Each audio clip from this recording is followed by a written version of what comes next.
네, 미디어제트 시청자 여러분 안녕하십니까? 저도 그 시인을 알고 상대 시인도 저를 아는, 적어도 한 번은 만나본 적이 있는 시인의 시 중에서 제가 정말 여러분들께 권해드리고 싶은 그런 시를 골라서 낭송해드리는 이재표의 편의 시낭송, 오늘은 두 번째 시간입니다.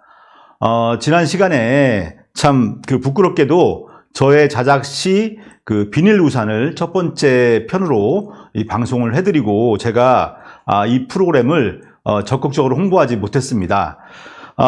이 편을 두고는 고민이 더 커졌는데요. 평소에 제가 자주 만나는 그 시인의 시를 낭송할까 하다가 생각해 보니까 그러면 또 어떤 분을 또 우선순위에 둬야 될지 대해서 많은 고민이 됐습니다. 그래서 제가 알고는 있지만은 친분 관계가 그리 두텁지 않은 시인의 시 중에서 한 편을 골라서 낭송하기로 했습니다. 바로 김성장 시인의 시집, 바로 이 시집입니다. 눈물은 한때 우리가 바다에 살았다는 흔적이라는 그런 제목의 시집이고요.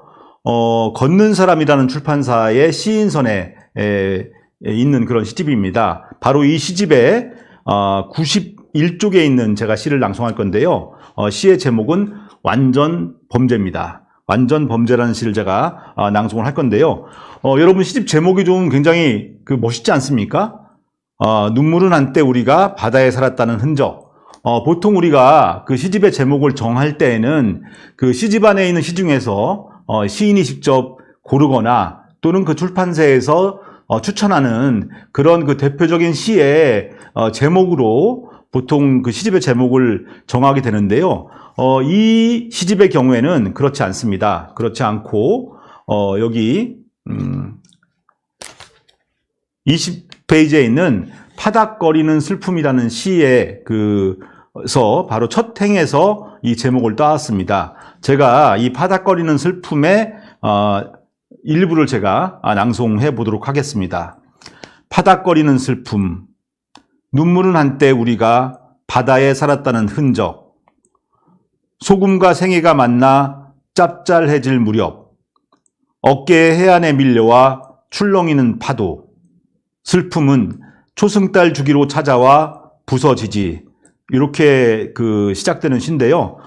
나머지 부분은 여러분들이 직접 이 시집을 사서 구해서 한번 읽어보시면 더 좋겠습니다. 김성장 시인은 제가 오래전부터 이런 시인이 있다, 이분이 있다는 걸 제가 알고 있었어요. 저는 이제 1996년부터 기자 생활을 시작했고, 1997년부터는 제가 지역에 내려와서 기자로 활동을 했는데요. 그 당시에 이 김성장 시인은 전교조 활동도 하고 계셨고요. 또 시인이면서 또 서예가로서도 활동을 했습니다. 민해총 옥천 지부장을 맡기도 해서 제가 이분을 이제 알게 됐는데요. 김성장 시인은 또 1984년에 도종환 시인, 또 김창규 시인, 김윤식 시인, 이런 여러 시인들과 함께 분단시대라는 이름으로 동인지 활동으로 문단에 데뷔를 했습니다. 바로 이 분단시대 판화 시집, 네, 이렇게 이제 생긴 시집인데요. 자, 이 동인지 하면은 우리가 흔히 동인하면서 기억나는 것이 1920년대, 30년대 일제 강점기에 뭐 창조라든지 또는 뭐 백조라든지 또는 카프라든지 이렇게 이제 동인 활동했던 것들을 저희가 국어 시간에 배웠을 텐데요.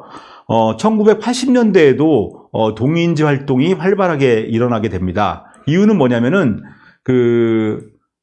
전두환 정부, 군사 정부가 들어서게 되면서 정기 간행물로 나오는 진보적 성향의 그런 문학 잡지들을 발행할 수 없도록 규제를 하게 됩니다. 그러면서 바로 정기적으로 안 된다고 한다면은 비정기적으로 한번 활동해보자라는 그런 흐름 때문에 전국 각지에서 이런 무크지 형태로 동인지를 발행하게 되는데요. 분단시대, 또 5월시, 시와 경제, 이런 동인지들이 발간이 됩니다. 이 분단 시대는 뭐 이름에서도 알 수 있다시피 그 분단 상태에 있는 그 남북의 분단 모순을 해결해 보자는 그러한 취지로 결성이 된 그 동인들의 문집이었습니다. 자, 제목도 분단 시대고요. 또 이렇게 보면은 이 판화 자체가 당시에 전두환 정권이 결코 좋아하지 않을 뭐 그런 형태의 그 시집이라고도 할 수가 있겠는데요. 참고로 이 시집은 그 동인 중에 한 명인 도종환 의원이 복원하고 계시는 것을 이번 방송을 위해서 빌려주셨습니다. 김성장 시인은 그런데 최근 몇 년 전부터는 그 세종시에서 세종 손글씨 연구소를 만들고 여기에서 그 공장장으로 붓글씨를 쓰면서 또 서예 지도를 하고 있는데요. 제가 김성장 시인을 직접 만나서 처음 얘기를 나누게 된 것은 2019년입니다. 그 충북작가회에서 만드는 그 충북작가라고 하는 그 1년에 2번 발간되는 이 문예지가 있는데요. 여기에 그 특별기획 문학관을 위한 재원, 이 좌담 누구를 위한 문학관인가, 여기에 제가 이제 패널로 나가면서 같이 패널로 나왔던 김성장 시인하고 제가 처음으로 명함을 주고받게 됩니다. 제가 이번 편의 시장송을 앞두고요, 김성장 시인에게 전화를 걸어서 혹시 그 붓글씨 몇 점을 좀 보내주실 수 있느냐고 부탁을 드렸더니 이 카톡으로 몇 편을 보내왔는데요. 그 붓글씨를 좀 감상하면서 제가 이제 거기 나와 있는 내용들을 좀 읽어드리도록 하겠습니다. 첫 번째는 그 신동엽 시인의 껍데기는 가라. 이 중에서 껍데기는 가라, 한라에서 백두까지 부드러운 흙가슴만 남고 그 모든 쇠붙이는 가라. 요걸 이제 보내주셨고요. 두 번째는 이육사 시인의 이 광야 중에서 지금 눈 내리고 매화향기 홀로 아득하니 내 여기 가난한 노래의 씨를 뿌려라. 다시 천고의 뒤에 백마 타고 오는 초인이 있어 이 광야에서 목 놓아 부르게 하리라. 그 다음에는 김수영 시인의 풀 중에서 풀이 눕는다. 바람보다도 더 빨리 눕는다. 바람보다도 더 빨리 울고 바람보다 먼저 일어난다. 끝으로 이 박두진 시인의 해 중에서 해야 솟아라, 해야 솟아라, 말갛게 씻은 얼굴 해야 솟아라. 김성장 시인의 붓글씨 채를 보면은 그 2016년 작고한 그 통일혁명당 장기수였던 그 신용복 교수님의 글씨체가 생각나는데요. 김성장 시인은 바로 이 신용복체를 계승했다고 스스로도 밝히고 있습니다. 신용복 교수하면 떠오르는 책이 바로 그 옥중 서한집인 감옥으로부터의 사색인데요. 저는 이 책을 저에게 가장 감명 깊었던 책을 묻는 그런 질문에 대해서 장르를 불문하고 제가 첫 손가락에 꼽는 책이 바로 이 감옥으로부터의 사색입니다. 강렬한 감동도 있고요. 잔잔한 감동도 있고요. 또 서늘한 그런 교훈도 있는 책이 저는 바로 이 책이라고 생각을 하는데요. 이 책은 뭐 읽어보신 분들은 알겠지만은 재수 씨라든지 또는 형수라든지 부모님께 보낸 그 옥중 편지를 갖다가 모아서 책으로 만든 건데요. 저는 그 감옥에 들어가기 전에 한 번도 본 적이 없던 그 재수 씨, 여기서는 개수 씨라고 하는데 개수 씨에게 가장 많은 편지를 씁니다. 그 중에서 그 개수 씨가 그 추석인가요? 명절 때 그 보내준 양말을 손에 먼저 신어본다고 하는 그 구절에서 제가 정말 그 너무나도 그 뜨거운 감동을 했던 그런 기억이 있습니다.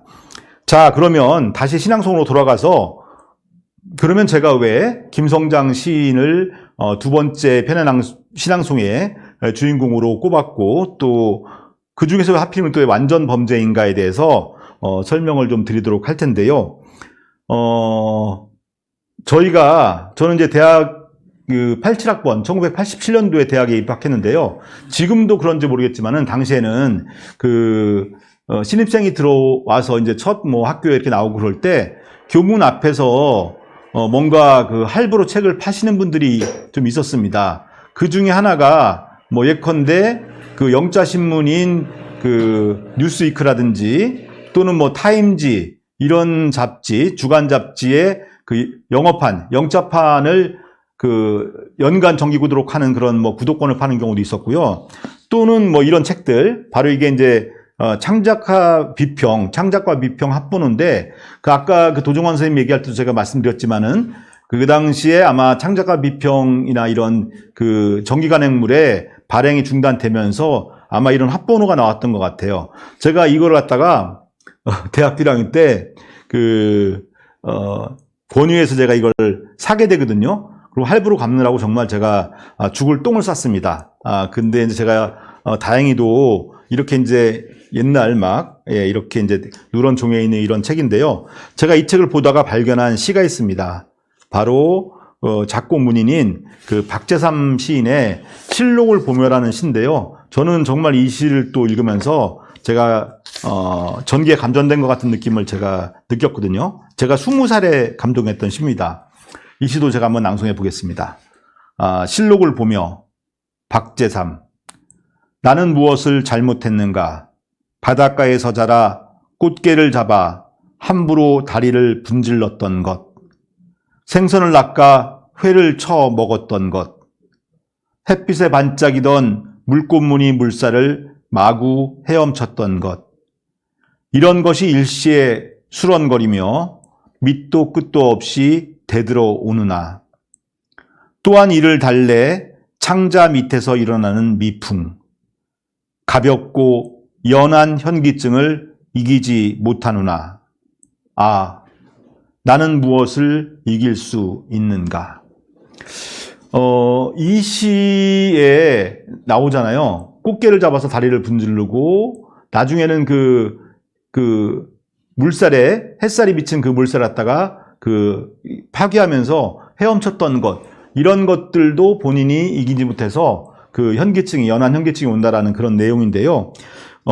저는 이 시를 읽으면서, 인간의 어떤 죄에 대한 생각을 해보게 됐고요. 이후로 제가 살아오는 동안에 이 시의 느낌을 가지고 제가 생각했던 많은 그런 저의 사유가 있습니다.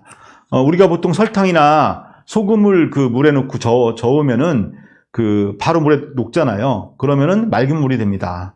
그 안에 설탕이 들어가고 녹았고 소금이 녹아 있는 것을 저희가 느낄 수가 없는데요.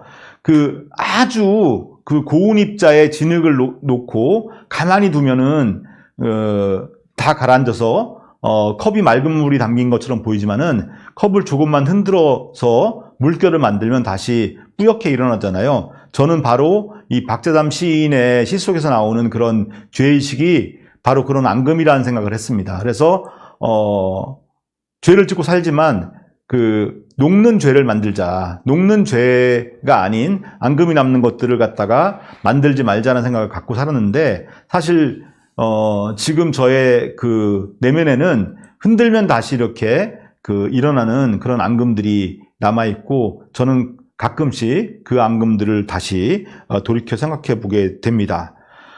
바로 이 김성장 시인의 완전 범죄를 읽는 순간, 이 관념적 버전인 박재삼 시인의 실록을 보며에 비해서 더 구체적이고 더 현실적인 그런 버전을 만난 느낌을 받았습니다. 예, 그래서 정말 제가 이 시를 주목하게 됐는데요. 시 구절 안에서 어렸을 때 건빵을 몰래 먹었던 일, 또 구멍가게에서 눈깔 사탕을 먹었던 일, 이런 일들을 떠올리면서 이것들을 고백하는데도 40년이 걸렸다라는 그런 이야기를 하고 있는데요. 여러 가지 면에서 저를 또한 사색에 잠기게 만드는 그런 시가 바로 김성장 시인의 완전 범죄입니다. 지금부터 이재표의 편의 신앙송 둘째 편, 시집은 눈물을 한 때 우리가 바다에 살았다는 흔적 속에 있는 완전 범죄를 제가 낭송하도록 하겠습니다.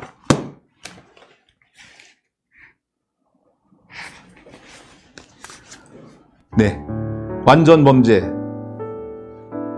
선반에 얹혀있던 건빵을 엄마 몰래 먹었다. 알고도 눈 감아 주었을 거라는 의견이 있기는 하지만 어쨌든 어쨌든이다. 들키지 않았다. 국민학교 뒤 가게에서 알사탕을 훔쳤다. 사탕보다 빛나던 여주인의 눈빛은 지금도 선명하지만 나는 완전 범죄의 가능성을 확인했다. 이 정도 얘기를 하는데도 40년이 걸렸다. 어쨌든 난 들키지 않았다.